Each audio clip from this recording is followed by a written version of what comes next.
The tabletop takeaway.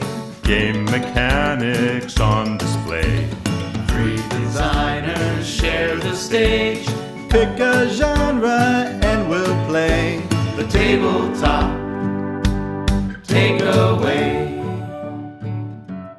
Welcome back to the Tabletop Takeaway. I'm Ananda Gunaratna. I'm Charlie McCarran. And I'm Trevor Muller-Hagel. And today we've got our bonus episode on numerical coordination games, which, just as a brief refresher, is what we're calling this subgenre of co-op games where players have pretty limited communication and basically need to play generally a bunch of cards with numbers in ascending order, or in some sort of order, I guess.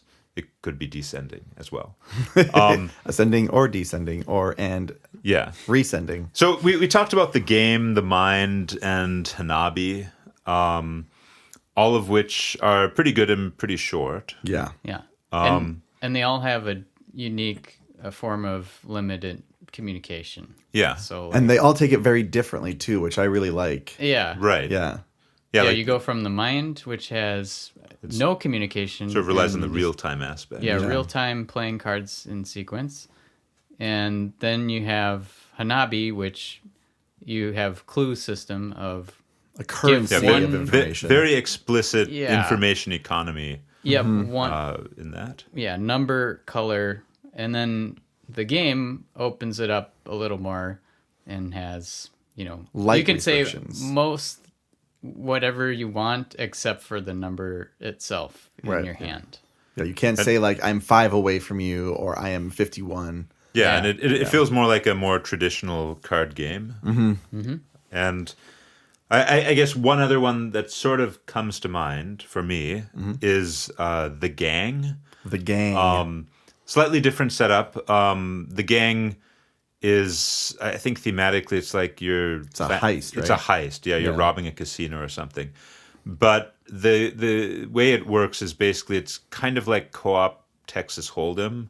You get dealt some cards. There's some cards in the middle, and you're trying to evaluate how good you think your hand is relative to the other players. But it's a co-op game, so you want to collectively come up with a ranking, and this is where sort of the coordination kind of comes in. A ranking of all of your hands relative to each other. And each round a new card comes out and the ranking changes, which is the main way that you reveal information to other people.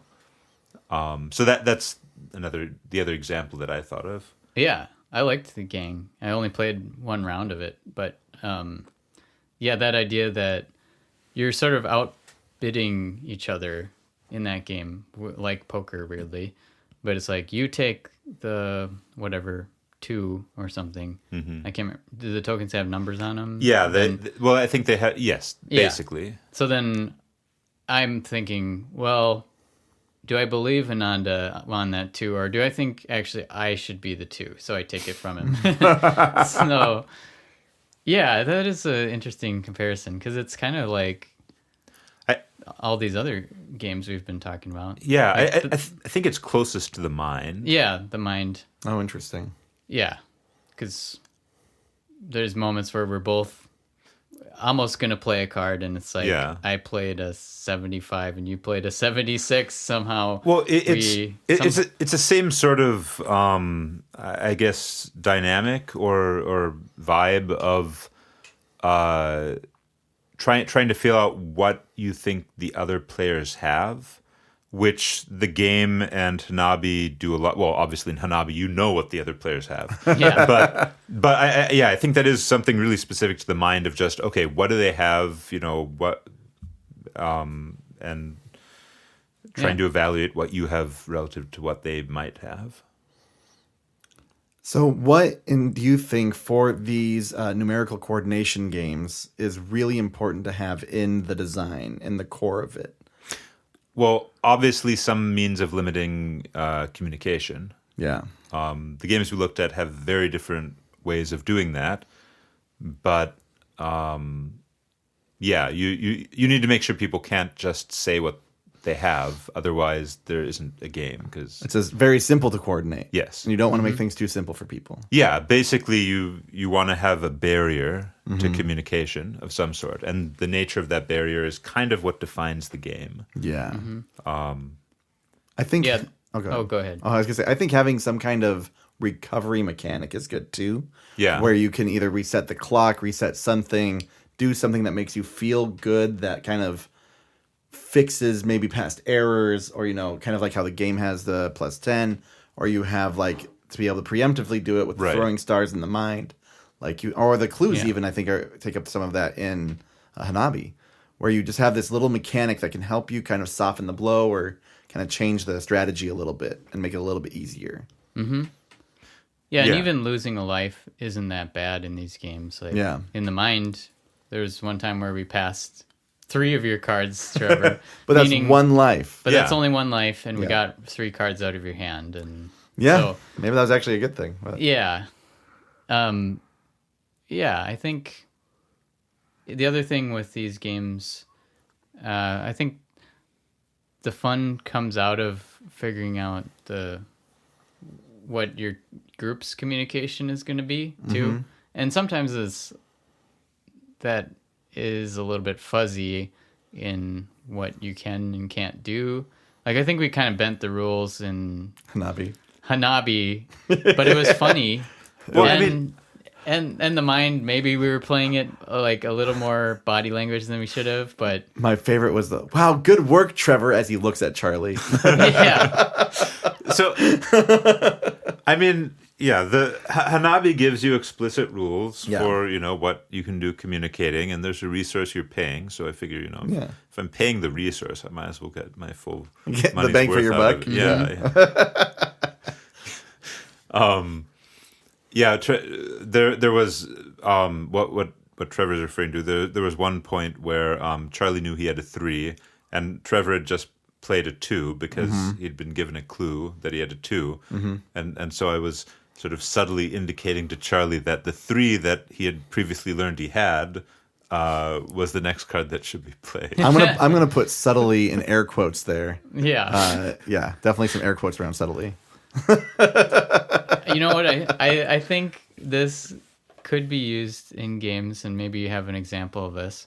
But like, I like the idea of being able to stretch how much you're communicating. Mm-hmm. And I think a good counterpoint to that would be to have a trader in the game. Oh. So say we were trying Trader. to Just do add one a of these trader. games. What if we had like a game like Hanabi where you could try to get away with telling as much clues as you want, but someone might catch you on it. Yes, you have to be careful about what clues you give. You can't give completely false Yeah. clues because then someone would know you're a traitor. And I guess So you have to be elegant about your Yeah. sabotage. And I guess the examples would be one we did on our podcast, Fake Artist Goes to New York, where Oh, you're yes. drawing and not trying to give away too much, but because the fake artist will catch on to what you're drawing. What a fascinating game. Yeah. That and Spyfall, similar mechanic. Yeah. Just asking questions about a location instead. But Yeah. I mean, I guess thinking about the game in particular, the way you have these numbers sort of ratcheting up or down, and I think there's something there about. So when you have playing numbers in a certain order, one interesting thing is the focus shifts. Like we saw with Dutch Blitz, right? At one point the numbers are low, and so you care about the low cards in your hand, but you also have high cards that are useless. Yeah. But then at some point, the numbers get up high, and suddenly it's the other way around, right? The low cards are useless, and now the high cards sort of are the stars. And I don't know, there's something about that shift in focus that I think we also saw in the game. Yeah. And in Hanabi. and Hanabi. Yeah. Hanabi. Yeah. Where We don't care about ones anymore. Ones were so important, and now at the end of the game, they don't matter, but they do also matter because you can discard them all. Well, you know what it is, actually? It creates a very natural arc over the game. Like, when you think about games, you want things to change from the beginning to the end. Yeah. And it really does feel like things change because, I mean, just saying it like, okay, the low numbers are important and then the high numbers are important. Well, okay, but they're interchangeable, right? Except they're not, because once low numbers become unimportant, they're going to stay unimportant for the rest of the game. Right. Whereas high numbers are things that aren't important now but might be in the future. So, the two categories feel different. And over the course of the game, the focus shifts from one to the other. And that's the progression of the game. That's the arc. That's what makes the game feel like it's changing over time. And you get that kind of for free when you have a game about playing numbers in a sequence. Mm-hmm. And I think that's my takeaway. I like it. And that's also why I like the game, because you can focus on both high and low numbers from the start. The middle numbers become the bad numbers. And that's what's really interesting, is that if you have a hand full of middle numbers, that means you're going to have to kill a pile. And so you're going to communicate that with the other people. Like, hey, I have to nuke this pile. Make sure you play on it if you can, because it's going to be gone. And so you can kind of communicate that restriction ahead of time. And so, yeah, I really like that idea that you are shifting focus throughout the game between these different things across the board on all of these. And the mind, obviously, you're in real time. But I always try to get them all in order. What I'm going to be playing them in. But man, it could be a spread of 1, 7, 11, and then 64, 85, 95.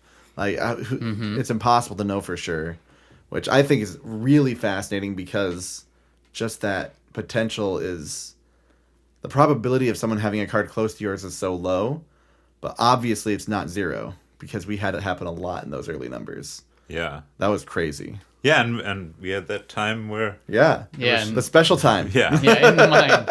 Yeah. The memorable... Yeah. The peak. Yeah, I think in any game with just numbers in a line, it's interesting how, as humans, we get so much meaning out of that, and how close are these numbers together. In most games, if you can get a run, then that feels great. And I don't know, leaning into those natural tendencies to organize that humans have, I think is good. I've been working on a game in this vein that was inspired partially by Hanabi. It's going to be probably part of the series of games. I have 4 humors and 2 other games, 5 squires, 5 probably, squires, and not 6 nice. witches, possibly. I think it's okay to say that because we're working on it. You can test these things if you want with 7 me. scribes. There'll be 6 of somethings, but anyways, I wanted to do this game that was cooperative and partially inspired by Scout as well, where you can't change the order of the cards in your hand. That but is interesting. Slowly filtering out cards so that you can connect ones that you want to use. So my game is kind of like that, plus on the back sides of your cards, you're seeing everyone's like a 50-50 of what that card could be on some. So it's sort of like, and only in the Hanabi in that people can see part of your hand. And I think my takeaway from this whole series is that I should try to include more of this Hanabi feel where you can deduce and give clues to other players on what is maybe in your hand. Yeah. And because that is sort of the fun part of that game, is figuring out, okay, so I see a lot of blue in Trevor's hand, but he could still have no blue at all, but the odds are he'll have some blue. So yeah, Remembering playing a prototype of this. Yeah, and it's changed a decent amount, but the basic premise is also playing cards at a time and ladder climbing, I guess you could say. Yeah. So. Yeah, there is something really appealing about creating runs of numbers. Even, poker has straights and straight flushes and all that. Where, having things in a sequence is important. And I think that's definitely human nature to want to put things in an organized fashion in some way. Yeah, I really like it. So for my takeaway with these games, it definitely is going to be that you need to decide on a point of communication and how much communication and how people communicate. And it should be a twist on how people normally communicate in some way. So either restrict it entirely or have it as a resource, any of the ways that we've played it, for these past 3 episodes. You can really do a lot with communication. You could say that one person can only communicate with colors. One person can only communicate with numbers. And maybe that's a whole different thing, like you can. That sounds fun. Right. I want to play that. But yeah, asymmetric. Asymmetric too? coordination. Wow. Awesome. Like there's a lot you can play with just in the communication aspect. I had a game sort of like that, Alien Art Heist, quite a while back. Charlie, Yeah. did I ever show you? That might have been one of the first play tests I did of one of your games. It was Was that the one you were trying to figure out which tile to put down as part of the... It was sort of an evolution of that idea. That was the Crashlanders game where you're trying to build a spaceship together. Yep. Alien Art Heist evolved from that, but was very different. Basically, you were different aliens who had a different limited vocabulary, and you had to try to express yourself. You told me about that. Yeah. Why did you abandon it? I don't know. I abandoned a lot of games. Sure. As we do. That resonates. Yep. Just didn't feel that exciting, I guess. Sure. I mean, yeah, just on that note, if you're a designer out there and you're feeling like, oh man, this game isn't going well. Ditch it. Just ditch it. Just Start ditch a it. new Or one. or I saw recently, shelve it and say you'll come back to it Yes, soon. shelve it. Yeah. Shelve it. I'll come back to this in a month or two. Yeah, maybe you will, or maybe you won't. And you'll maybe forget you about will. it. Like it's okay. I came back to a game that I shelved a long time ago. Yeah. I mean, Which was write it down. Archmagus. Make sure you write it down. Yeah, write down the rules of how you play. But you don't. Oof. You can go and work on something else. Yeah. I've thrown away so many games. It's not. It's fine. Don't worry about it. And if it's a good game, you will be obsessed, and you'll you want wanna to come back to to it. So I think my glasses game, which I've talked about way too much on this podcast, but that one was like so many years in the making, and I totally abandoned it for like over 2 years, I think. And Yeah. So yeah, You never know. You'll be better at designing the game after a few years, hopefully. Like you'll figure out. Or it's not meant to be, and it's experience that you've earned, and now move on and make something new and fun. Mm-hmm. That's life. I had a document that I called my most memorable mechanics. Oh, that's so good. I haven't looked at it in a while, but I used to put like a short paragraph about each game. And like, what was the coolest thing in this game? In hopes that, sometime I'll come back and Oh, sure. mine that for some cool mechanics. I have at one point, even before I started my initial prototype of a game, I decided I was going to come up with 50 game ideas and then pick the top 5 of those and then pick the top 2 of those by like talking to people and asking what they thought was the best idea. And so I still have this list of 50 game ideas I made in like 2015 or something, 2014. Cool. I never touched it. No? No. Because as soon as I started prototyping, I started seeing things in a different way, and I started iterating, and you just get so much more experience by doing. Mm-hmm. Yeah. Do you guys have this experience where as you're making the prototype, you can tell this is not gonna be Oh yeah. It might have good stuff, but as I'm prototyping and I see I've made like a gigantic spreadsheet for the scoring matrix of this game, or I don't know, just some things where it's like, ooh, I can tell this is not gonna make the cut. This elaborate thing which is fantastic, because then you don't even have to play test that. You already know to cut it. Yeah. That is like the ideal case. That's a gift, really. Yeah. But yeah, I do still think it's good to play the game and see, because it may fail in a different way that you don't expect. Mm-hmm. So I always like playing the game anyway. and just walking through it. The problem with the game. Oh, is yeah. Every time you say the game, I thought you were it's talking about the game. Yeah. Play the prototype that you made of your own design.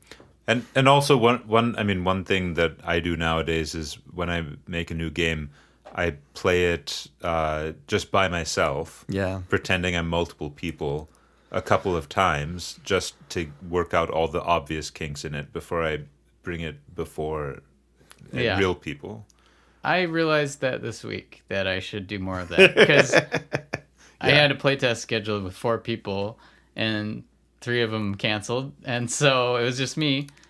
And I was like, well, I guess I'll try two-handed, even though I don't like doing that. But I also don't really like solo games, so it's harder for me to put myself in that mindset. But I did learn that it was way too complicated. You can learn a shocking amount without needing anybody else to playtest your game. Yeah. Just take one turn. Just take one turn. Just walk through it. That's enough. Yeah. Why does this phase have 10 steps to it? I should probably reduce that. Okay. Yeah. And imagine that you are someone who doesn't know anything about the game and taking that elaborate turn. Then, Right. Yeah. But also, combos are good. Try to add combos to your game. Okay, that's it. for sure. Emergent complexity. Yeah. My tagline. Well, this was great. We had some No tangents. general designer talks. Yeah. It can't be a tangent if it's a bonus episode. That's true. That's true. That's true. Our wrap-up bonus episode. Yep. So hopefully you got something out of this numerical coordination series. Feel free to use that term as much as you like. It won't be appearing on the Board Game Geek mechanics page anytime soon. But Yeah, you unfortunately cannot Google this term. That'd be cool if you could. Yep. Unless this is 10 years in the future that you're listening to this and suddenly we're super famous and everything's based off of what we've said for some reason. Yeah. It's unlikely, but in that case, then good work. Yeah, we did it. But this is a perfect segue to Trevor. Tell us about the design challenge for this. Okay, series. so I'm reducing the design challenge complexities, and I'm going to be doing just a simple challenge based off of these mechanics. And you can listen to the previous episodes, kind of get an idea for what we've talked about, and then you can post your ideas in our Discord. There'll be general guidelines in there, but it's pretty open. I do try to. I'll put in some options for having restrictions because I know designers do like having restrictions for encouraging creativity. It's a funny thing, but just like we were talking about customer service the other episode. You want to have a little bit of negative so that you can drive up that peak.